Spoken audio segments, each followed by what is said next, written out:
आपण पाहत आहात ठळक घडामोड गिरभीड पत्रकारिता। रेनकोट वरून भांडण, सपासप चाकूने वार, डिलिव्हरी बॉयने मित्राला संपवलं।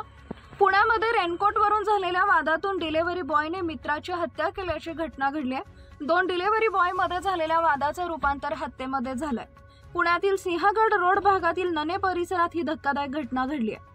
पोटात चाकू खुपसून खून केल्याचं समोर आलंय। या घटनेमुळे पुण्यातील सिंहगड रोड भागात मोठी खळबळ उडाली होती। रेनकोट वरून भांडण झालं। या घटनेत आदित्य वाघमारे असं खून झालेल्या व्यक्तीचं नाव आहे। सुरेश भिलारे या तरुणाला सिंहगड रोड पोलिसांनी अटक केली आहे।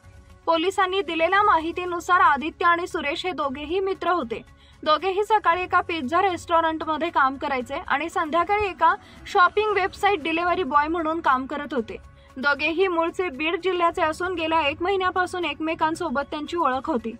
डिलिव्हरी बॉयने केला मित्राचा खून। काल 25 ऑगस्ट रोजी दुपारी त्या दोघांमध्ये रेनकोट वरून वाद झाला। हा वाद मिटवण्यासाठी त्या दोघांनी रात्री नने भागात भेटण्यासाठी ठरवलं। रात्री 10:30 वाजता ते दोघेही भेटले, मात्र वाद मिटण्याऐवजी त्यांच्यात अजून भांडण वाढलं। दरम्यान भिलारेने त्यांच्याकडील असलेला चाकू वाघमारेच्या पोटात खुपसला। या हल्ल्यात वाघमारे जखमी झाला आणि उपचारापूर्वीच त्याचा मृत्यू झाला।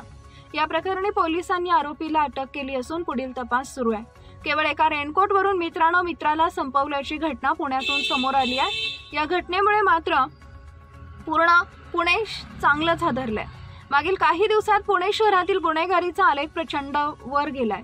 या प्रकरणी आता पोलिसांनी आरोपीला जेरबंद केलाय। पुणे पोलीस गुन्हेगारीचे प्रमाण कमी करण्यासाठी सातत्यानं प्रयत्न करत आहेत, परंतु अशा घटनांमुळे पुण्यात कायदा आणि सुव्यवस्थेचा प्रश्न सातत्यानं ऐरणीवर येतोय।